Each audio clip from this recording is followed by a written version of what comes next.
Hello and welcome back once again. It is time for the golden age of DC Comics, 365 days, where I take this well-loved coffee table book given to me about 2 decades ago by one of my best friends. It's been surfing my coffee table ever since, and it is a great inspiration for comic book shop style conversations, the kind we used to have any given Wednesday at the Funny Book Bodega.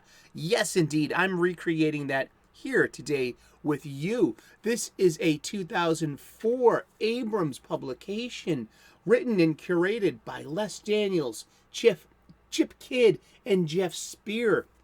There is a link in the description to the Amazon page where you can get your own copy, and you could play along at home, or it makes a great gift.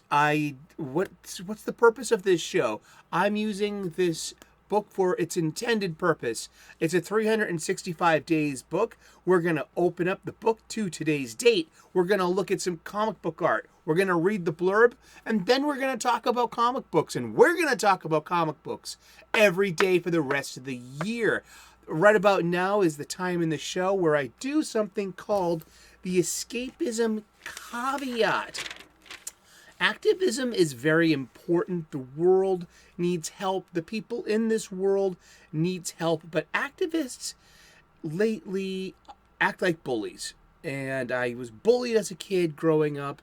And I know a bully when I see one. You'll know a tiger by their stripes, correct?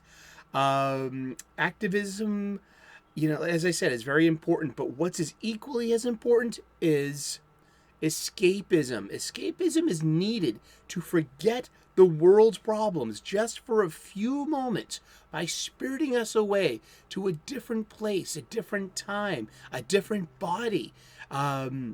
You can be a space pirate, a gangster, you can get lost in the game and the roar of the crowd. But lately, activists have been pushing their ways into fandom spaces and using them as, literally using them for their own purposes to become platforms to spread their messaging.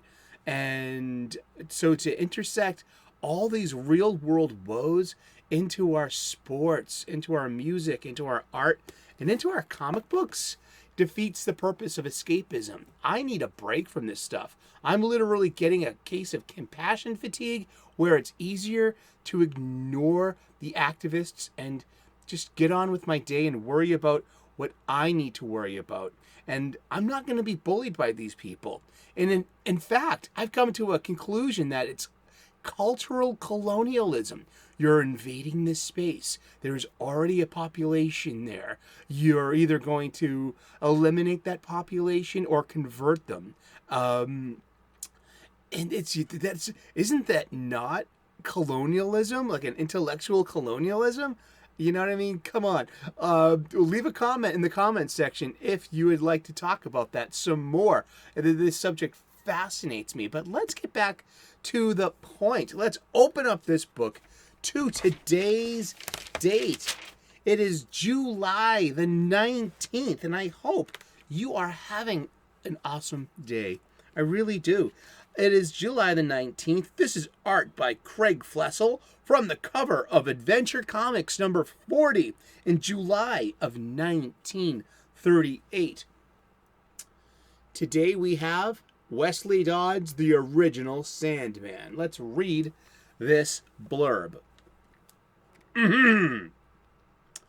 Pulp magazines were a major influence on early comic book heroes, but radio programs played a part as well. A case in point was The Green Hornet, a show that took to the airwaves in 1936. The title character was Britt Reed, a wealthy playboy who spent his time fighting crime with a mask and a gas gun. In 1939, DC introduced Wesley Dodds, a wealthy playboy who spent his spare time fighting crime with a mask and a gas gun. Known as the Sandman, this character ran less than 2 years before being superseded by another version, with a third following decades later.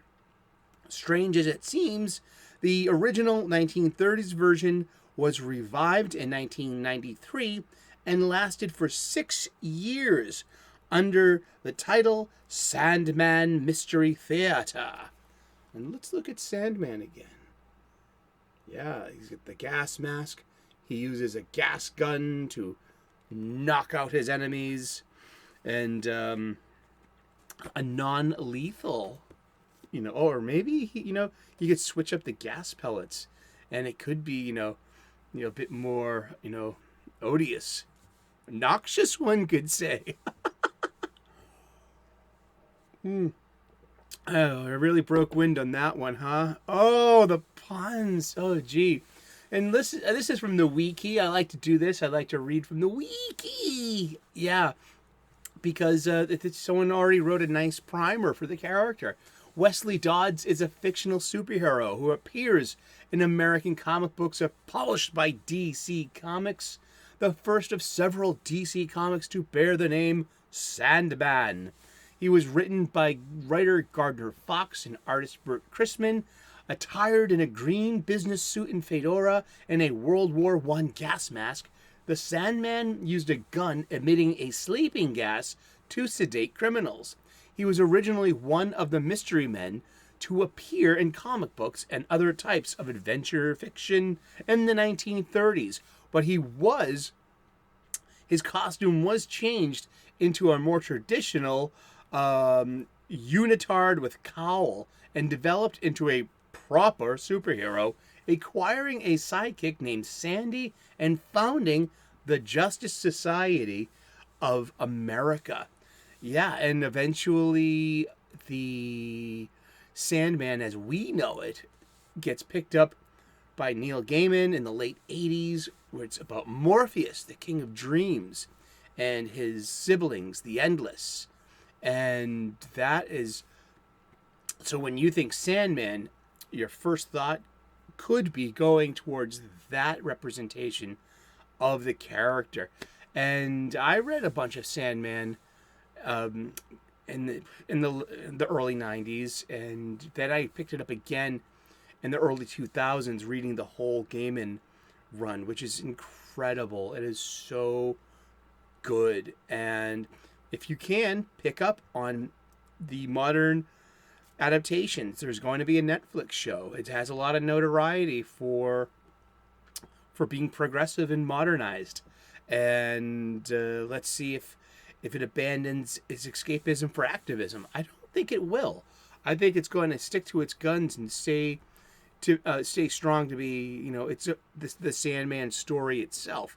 Hopefully so, because a lot of these modern shows, again, with the escapism caveat, like to intersect modern problems and with a message and these learning moments. We're trying to educate you.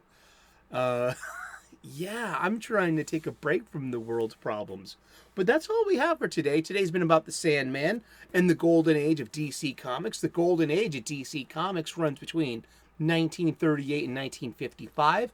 The Silver Age from 1956 until 1970. The Bronze Age, I'm a Bronze Age baby, from 1970 until 1985. And in 1985 starts the Copper Age.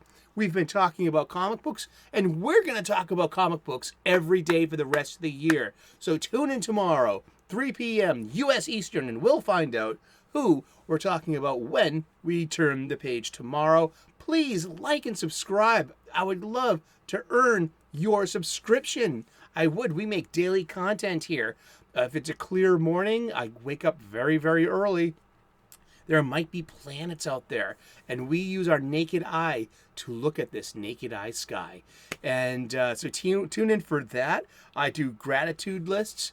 I see bunnies eating their breakfasts. I'm a professional chef. I'm also known as the Sultan of Soup.